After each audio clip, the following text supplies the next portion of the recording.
इसी तरह हम कुरान पढ़ें या पढ़ाएं, किताबें पढ़ें या पढ़ाएं, हमारी नीयत क्या हो, मेरा अल्लाह मुझसे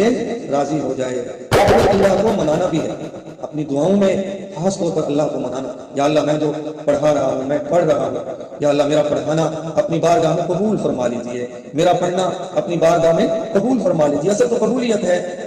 असल कबूलियत है। वरना कितने लोग ऐसे होंगे, अल्लाह हमारी हिफाजत फरमाए, जिन्होंने सारी जिंदगी पढ़ना पढ़ाना यही काम किया, लेकिन जब वो क़यामत वाले दिन अल्लाह के यहाँ जाएंगे, अल्लाह रब्बुल इज्जत उनसे फरमाएंगे आपका पढ़ना पढ़ाना मेरे लिए नहीं था, आप तो अपनी वाहवाह के लिए पढ़ते थे, इसलिए आपको कोई बदला नहीं मिलने वाला। ये कितनी बड़ी परेशानी वाली बात हो गई भाई। अभी से नीयत ठीक कर लें, पहले भी आप लोगों की नीयत ठीक है, लेकिन इस तरह के बयानात में बताना यह मकसूद होता है कि अगर कोई कमी कुताही है कहीं नीयत में, तो हम उस नीयत की क्या कर लें भाई, इस्लाह कर लें।